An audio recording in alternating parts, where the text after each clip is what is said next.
Shalom Aleichem, amigos, una vez más nos encontramos en Yeshiva Ben Raziel para compartir un nuevo estudio acerca de esta nueva semana de estudio que tenemos, esta nueva semana que nos indica un nuevo estado de conciencia, que es Parashá Shemot. Shemot, que se traduce el segundo libro de Moisés, que da así en su nombre, dado tomada las primeras palabras Bele, Shemot, y estas son las palabras Shemot, estos son los nombres, quiero decir, Bele, Shemot. De ahí sale el nombre del libro, Shemot, nombres, lo que es una clara indicación de que aquí tenemos que prestar atención a lo que es los nombres, es decir, en el libro aparecerán nombres.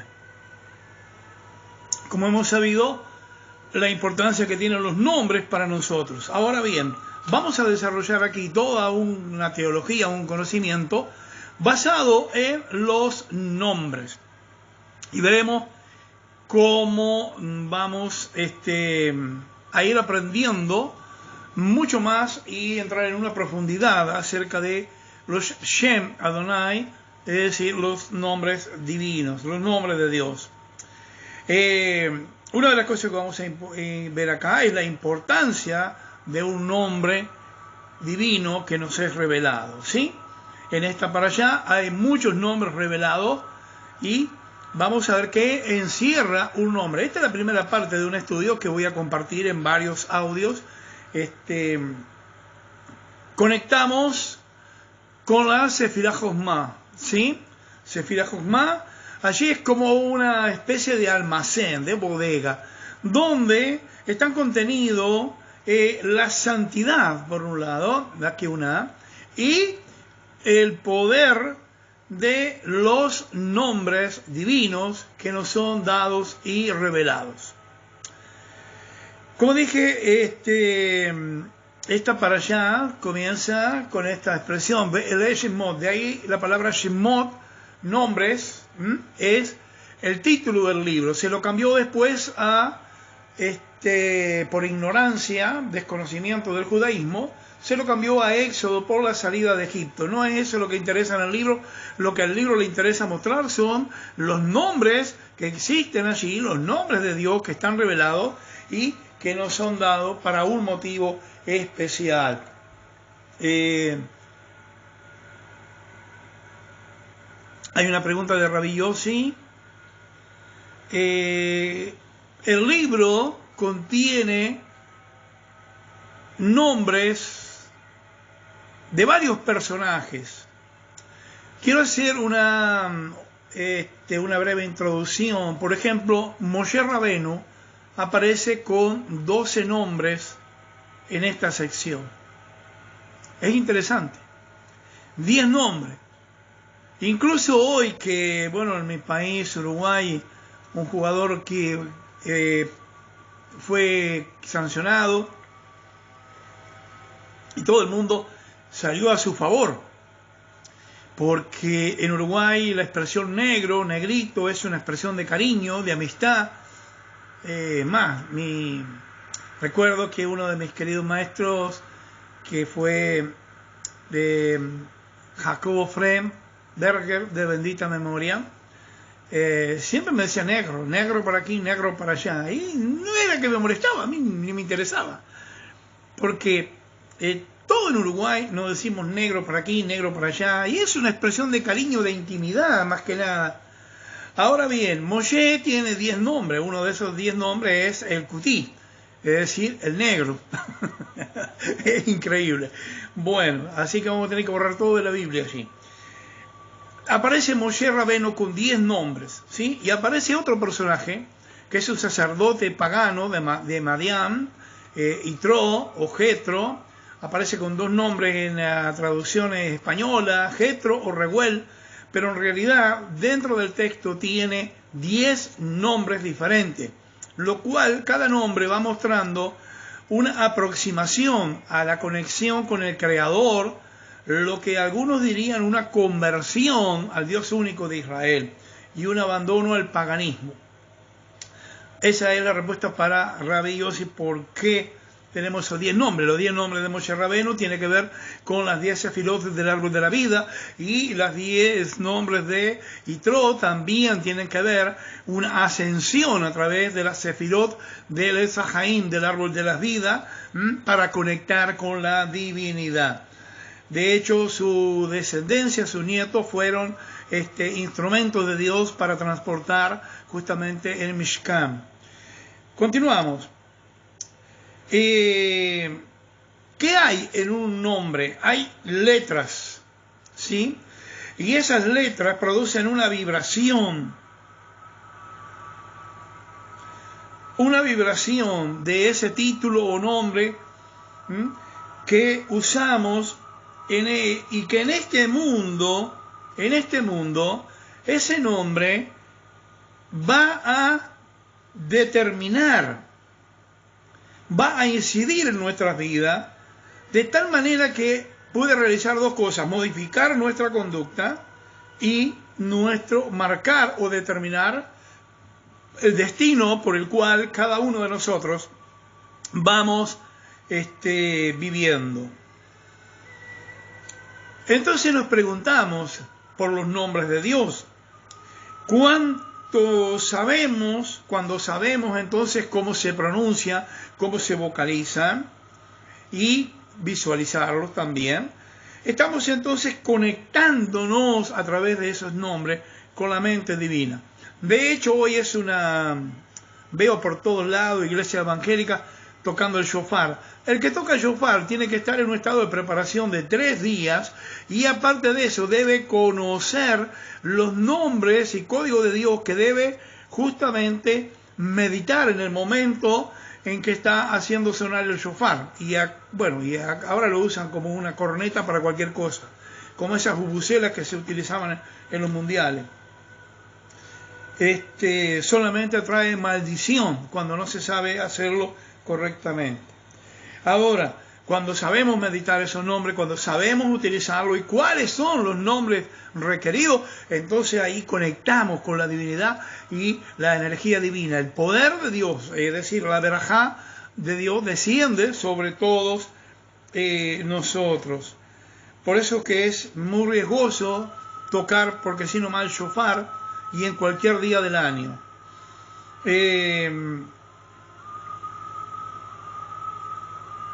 Cuando nuestros padres nos ponen un nombre, ocurre algo. Es decir, están poniéndonos un nombre, esto sucede fuera del judaísmo,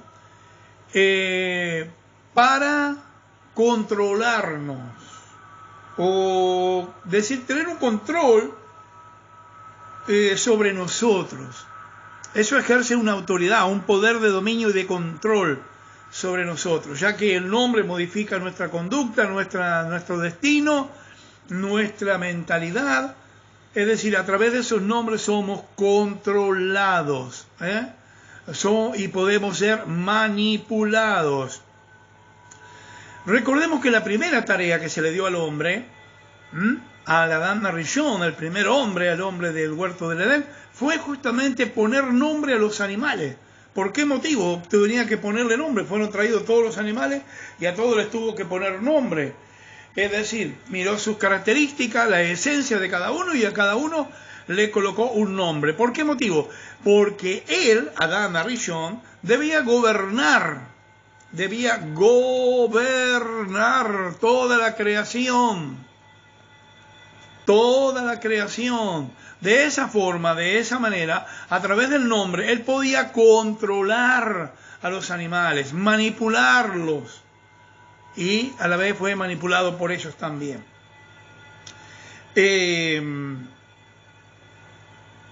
Entonces, cuando Hashem nos revela un nombre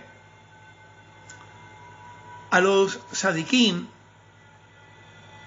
es para otorgarle poder sobre la creación, en primer lugar. Es decir, para poder controlarla y manipular las leyes de la creación, tanto las leyes astrales como las leyes naturales. De hecho, encontramos El primer nombre en la Torá, bueno, sí, podemos decir es Elohim. 32 veces aparece en el primer capítulo de Bereshit, Génesis.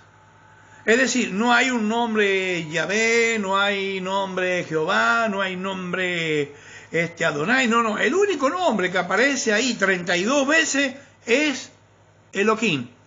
Aparecen otros también que están codificados allí, y no viene al caso. Pero el nombre utilizado para la creación es Elohim. Ahora, hay que saber utilizar ese nombre. No es solamente pronunciarlo y decretar con ese nombre. No, porque no va a pasar nada. Hay que saber cómo se usa ese nombre para poder tener control sobre la creación. Es decir, sobre las leyes que regulan los tres reinos, mineral, vegetal y animal, que son puestos para estar bajo la gobernación del hombre. Todo esto a través de un nombre. Por eso en la Torá aparecen diversos nombres y nunca pronunciamos esos nombres. Es más, cuando vamos a pronunciar este nombre que mencioné 32 veces, decimos Elohim, cambiamos una letra para desfigurarlo. ¿Por qué? Para no pronunciarlo en su esencia más pura y natural, porque la vibración de ese nombre, cuando nos mencionamos ese nombre, atrae a nosotros energías que tienen que ver con el rigor, el sufrimiento. Otro nombre compuesto es, voy a cambiar una letra, Amonai. ¿Por qué? Porque adentro está la palabra Din, que significa juicio,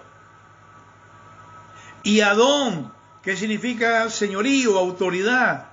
Entonces, cuando estamos pronunciando ese nombre en su esencia natural, tal como está escrito, atraemos a nosotros juicio, atraemos hacia nosotros también severidad, autoridad sobre nosotros, es decir, estamos bajo un plano de sujeción o esclavitud en el cual nos sometemos.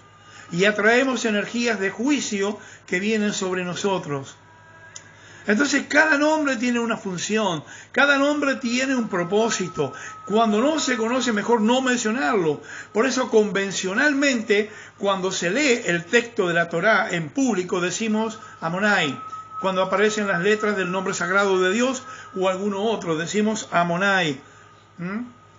Y cuando hablamos en nuestra conversación diaria, en nuestra enseñanza, decimos Hashem, su nombre, para no mencionar, dado que hay una prohibición que dice no mencionarás el nombre de tu Dios en vano. Por eso cuando ponen esos nombres estampados en remera, estampados en esas chombas que se les llama, y después andan con eso tirado en el piso, revolcándose en algún lugar o trabajando con eso para mostrarse que son espirituales, están cometiendo un pecado gravísimo al hacer eso. Es una blasfemia realmente delante del Eterno. Bendito sea. Entonces, cuando el Eterno revela uno de esos nombres a nuestros sabios, a nuestros sadiquín, es justamente para otorgarnos la autoridad y el poder de cambiar las cosas, cambiar las leyes, cambiar y poder trastornar, transmutar eventos negativos en eventos positivos. También esos nombres nos otorgan a nosotros, cuando sabemos cómo hacerlo, porque hay toda una técnica para esto, que es lo que hemos estudiado en nuestra yeshiva, lo que hemos estudiado dentro del Isbobenut, es decir, las escuelas proféticas, ¿sí? La parte de la escuela profética. Ahí nosotros vemos que a través de esos nombres conectamos con una fuerza, una energía que proviene de nombres de Dios. Y eso nos permite alcanzar un estado de conciencia superior, es decir, elevarnos a planos o dimensiones espirituales más elevadas, a través de los cuales podemos entender el sod del misterio de Dios en la Torá. De otra manera, solamente leemos un texto literal y no entendemos ni para qué ni por qué están allí esos nombres. Dicen nuestros sabios que cuando un sadik decreta algo, Hashem está obligado a cumplirlo, o Hashem siempre lo hace, lo lleva a cabo. Pero cuando lo decreta un sadik, aquella persona cuya vasija, cuyo recipiente está preparado y almacena la luz, la shefá divina, entonces las palabras que salen por sus labios son decretos que se unen al Creador en su mente y en su corazón, y de tal manera de que a través de la santidad que está viviendo es pasible de la concreción o realización en el plano físico de aquello que dice. Entonces, acá entendemos por qué allí en Babilonia, en el libro de Daniel, se nos habla de que una de las tretas que tuvieron para destruir al pueblo de Israel fue primero trayendo a los jóvenes, porque los jóvenes son la fuerza motivadora, es la fuerza, digamos, en proyección para una nueva generación. Y primero enseñarles las letras de los caldeos, es decir, un idioma pagano totalmente diferente. Lo segundo fue modificar su alimentación, dado que la comida provee energía al cuerpo, y cuando la comida es energía negativa, trastorna todas las funciones del cuerpo. Y tercero, como dije, primero apartarlos del estudio de la Torá, de tal manera que en la próxima generación nadie hablara hebreo, todos hablaran caldeo, y nadie pudiera estudiar la Torá. En segundo lugar, cambiar la alimentación, y en tercer lugar, cambiar los nombres. Le fueron dados nombres de adoradores de adoración a demonios. Lo interesante es que ellos tienen nombres judíos, y cuando Hashem los menciona en el libro de vuelta, utiliza los nombres judíos, no utiliza los nombres que les puso el rey de Babilonia. Ahora, es interesante que la iglesia cristiana los recuerda, y en las traducciones de su Biblia, por los nombres babilónicos, es decir, por nombres de demonio o de adoración a demonio. ¿Qué hacía eso? Que cambiar la personalidad, cambiar su esencia, es decir, llevarlo de ser una persona santa y justa delante de Dios a ser un pagano, un idólatra, una persona en estado de impureza delante del Eterno, bendito sea. De esa manera vemos cómo quisieron trastornar la personalidad, primero cambiándole el idioma para que hablaran otros idiomas y no el hebreo, que contiene el pensamiento divino, y en segundo lugar, cambiarle la alimentación, la energía de vida que ellos necesitaban para su cuerpo, y en tercer lugar, cambiarle los nombres, cosa que cuando escucharan el nombre de ellos, se los reconociera como adoradores de demonios, adoradores de ídolos, no por los nombres sagrados que ellos tenían. Cuando usted le dice a Daniel, Daniel significa justamente Dios es tu justicia, o la justicia de Dios, o el justo de Dios. Eso es una cosa. Pero cuando le pone otro nombre, que es adorador del Dios Nebo, el del Dios pagano tal, eso es una blasfemia, y la persona no se identifica con ese nombre.